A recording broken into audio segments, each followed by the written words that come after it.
Hey guys, Josh from Fighter Pilot Poker. This is part D of the motorcycle voyage to Minnesota. So on this part, we'll be leaving Durant, Oklahoma on Saturday evening, make our way up to a rest area / Hampton Inn up just north of Kansas City, and then continue on to Minnesota on Sunday. So if you haven't seen the other installments, part A through C, I put a playlist together of just the motorcycle content, and you can catch that in the link card right there. If you want to go catch up and come back, please feel free to do so.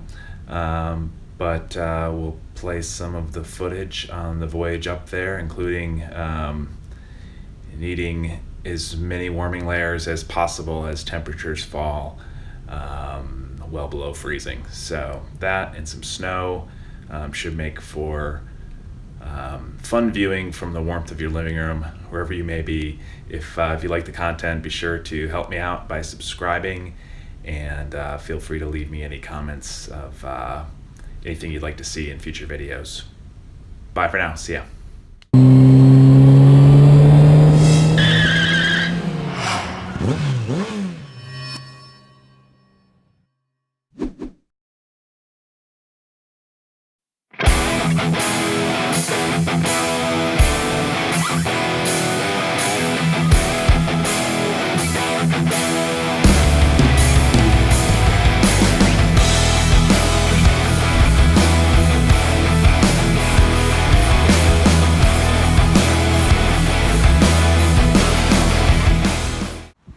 Yeah, so Jasper, Missouri, got about 100 and maybe 30 miles left to go. So I'm just going to top off both tanks, so I'll be ready to go in the morning. Yeah, staying just north of Kansas City tonight. Let's check the stats. Gas is one of the lowest in the nation. Missouri and South Carolina get to win on gas, 224.9.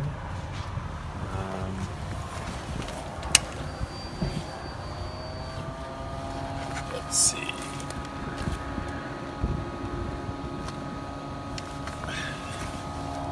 We are at 1,831 miles, which is nice.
So what I'm going to do is get the drone calibrated, and it can film me while I do my transformation, because it's going to be booty and face mask time. So it'll take a little bit of time to pull that gear out, get it on me and get ready for the temperatures in the 20s. Well, 30s. A little chilly right now at mid 40s, so yeah, that'll be good. See ya.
Yeah, so I guess my iPhone at 25% charge decided it was too cold to work anymore. So iPhone just shut itself off, tried to turn it back on, it came on, and then it just shut itself off again, showing a decent battery. So not sure what's up with that. The wind chill probably was down in the teens, and it didn't like that so much. So it's officially freezing. It's 32.9 degrees.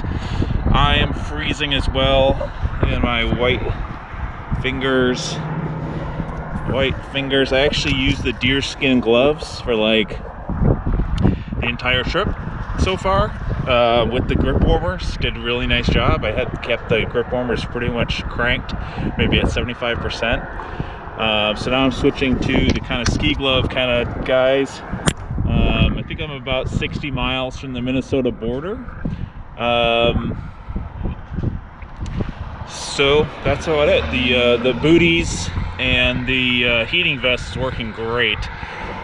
So is this, the face mask. It's a totally different situation with my chin, jaw, neck. It's keeping all the airflow out of there real nicely. So that's good to go. If I was going to ride in this weather a lot, I would get something with sleeves, heated sleeves.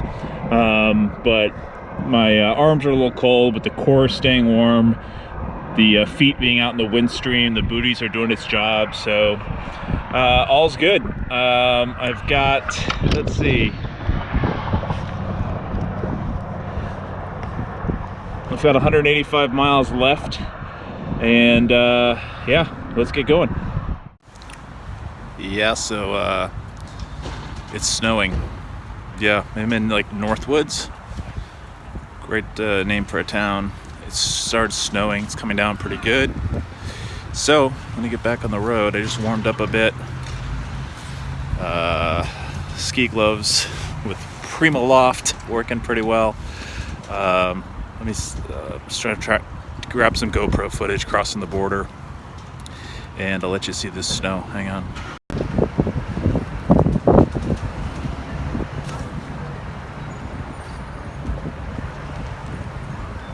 Insanity.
So hey guys, I don't have too much more footage to show you, unfortunately, but do have some storytelling, so I'll give that a shot. Across the border into Minnesota, the small flurries kind of remained. The temperature remained in the 20s, and then, with about 45 minutes south of Minneapolis, St. Paul, Interstate 35 splits into I-35E and I-35W around Burnsville. So just south of there, the snow started getting a little crazy. So we got the horizontal snowstorm, and with the lights on the Blackbird, the low beam lights don't do a whole lot. I've got LEDs in the casing, and then I've got HID lights. And with the horizontal snow, as I learned as a young lad learning to drive in Minnesota, high beams aren't the way to go because you just see snow. But the low beams weren't very effective either. So might do like an incandescent light for the low beam if I was going to go in those kind of conditions. But so that was a little bit challenging. What I failed to tell you as well is I lost my rear brakes, so the rear pedal just kind of goes to the floor right around Kansas City. So not that necessary for motorcycling. Obviously, you for safety want to have all of the braking systems working, but especially in slick conditions, right? Ice and snow and even wet. And technical riding, a little trail brake is definitely important and a good idea to have, right? So there I am now with accumulation snow, horizontal snow, some really good flurries. The shoulders are covered with snow, the exits are covered with snow, and I've got to leave a pretty big pad in front of me as we get more and more traffic closer to Minneapolis-St. Paul metro area. Yeah. Got a little squirrely, a little pucker factor, white knuckle. I told my family that I was trying to make a Sunday kind of Thanksgiving type feast. I had a sister in town from Florida, another sister in town from Nebraska. I've got another brother and sister in the Minnesota area there, as well as my mom and dad. So we were all going to get together, and I think I was about 40 miles away, and it took me 2.5 hours to finish up the trek and get over to Cottage Grove, Minnesota. So all's well that ends well. I think the idea of this video series is just to say it out loud, was to take riders who wouldn't normally ride when it's below 40 and talk about some of the preparation to make yourself safe. Just for the cold weather, right? So hopefully you got something out of that. As far as snow riding and being an expert in that, that's something I am not. While I grew up in the cold of Minnesota and Wisconsin, I never rode bikes there in the winter, so I'm definitely not very experienced in that area. Dan, who I delivered the bike to, and his dad, Dan Sr., does a lot of snow riding, so in fact, he dropped me off after I delivered the motorcycle on Monday with highs of 17 degrees on Veterans Day there.